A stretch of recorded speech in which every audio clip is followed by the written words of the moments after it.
Cheers! I do buckaroos and I think I am Tom the Beer Whisperer. Man, was listening to some Bob Margolin slam him down a second ago. So I picked this one up about 3 months ago when we were in Kansas City. It's my first beer on New Year's Eve, giving you a timeline.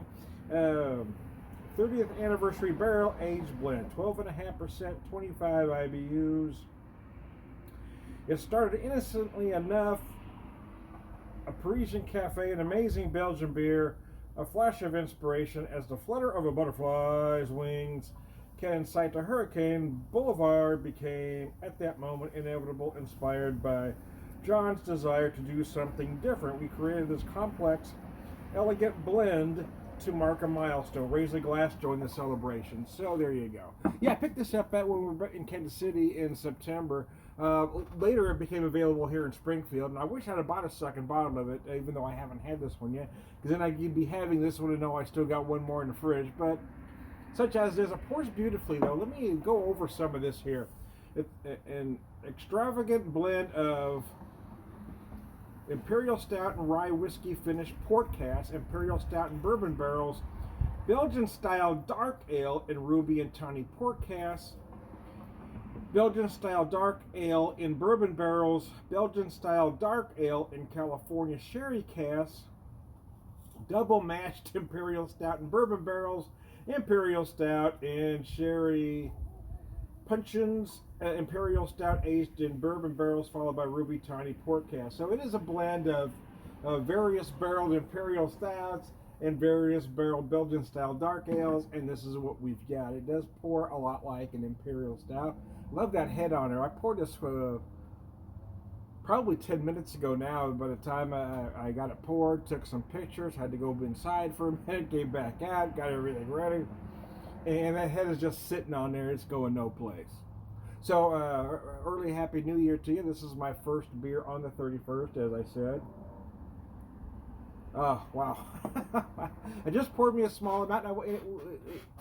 It's only in the mid-40s, but it was a nice sunny day. I thought I wanted to do at least one video in my pub, on my dad's old bar here in the garage. But it is a little cooler than I expected, to be honest with you. It does feel like there's a wind coming in that just gets cold. So I think I'm going to go in after this one. But like I said, I want to do one video out here, and I want to do it with this beer. Of course, I'm only going to have this little glass. I'm going to do other videos with this beer, but I'm going to move it on inside. So because you've got the Belgian dark ales in various barrels in the Imperial Stout, and also because you've got all that different barrel going on, port casks, bourbon barrels, tiny port casks, sherry casks, Spanish sherry, you have got a mix of aromas going on here.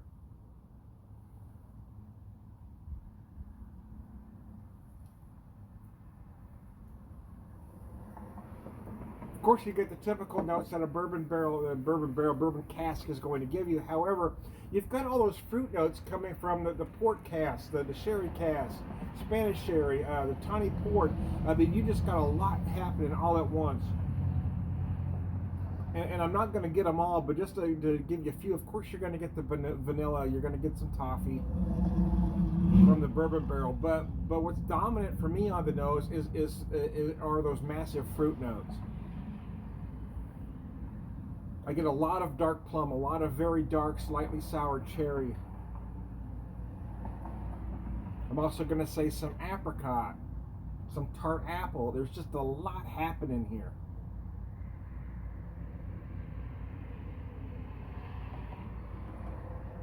Wow, that's interesting. Yeah, because you've got the flavors of, again, all that different oak going, all those different woods going on. But down to the basics, you've got Imperial Stouts mixed with Belgian dark ale. So you've got those two flavors that you might not think would work well together, but they do here. The Imperial Stout notes, you feel some of that chocolate that you typically get from an Imperial Stout. You might feel a hint of coffee as well. But then you've got those Belgian dark ale flavors, the fruit that typically goes with a Belgian dark ale.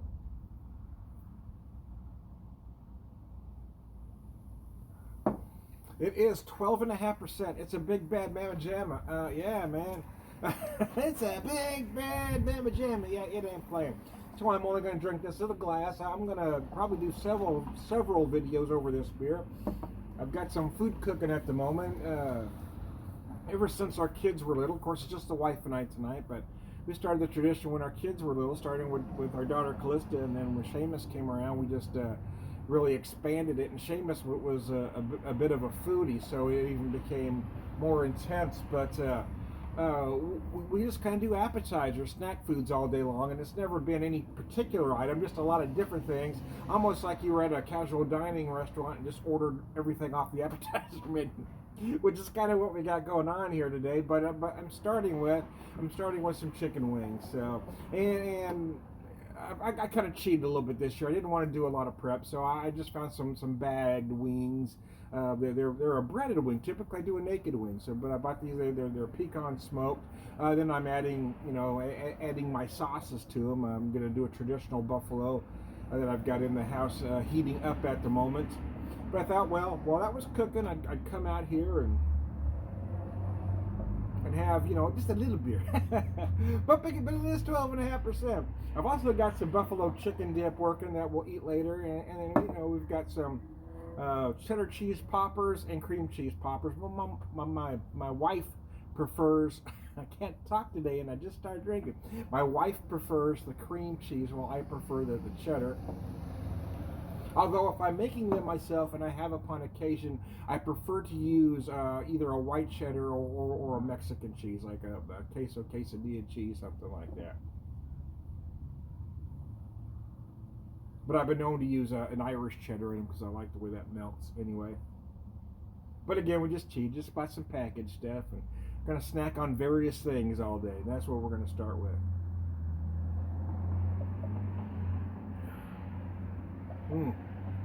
I do get a lot of cherry notes. I mentioned some cherry on the nose. It almost feels it has that cherry cordial kind of feel to it. The dark chocolate with those dark cherry notes. It's really what it feels like. It feels a very cherry cordial about it. There you go. It really, I probably should have saved it now that I've already popped it and it's too late till this evening, because it really does feel like a dessert beer. But I wanted to start with one I've been hanging on to a few months and do the big one early, then we'll kind of take it down a notch. I typically start with some whiskey, to be honest with you. I usually have myself an ounce and a half to 2 ounces of whiskey as I'm prepping and doing some cooking. But I wanted to pop this one first, then I'll probably go to some whiskey, let this one rest. I'm not going to worry about this one warming up too much because of what it is. I took it out of the fridge about 15 minutes before I opened it, and then again I poured this, and it probably sat about 10 minutes before I started the video. And look, that head is just still there. It is just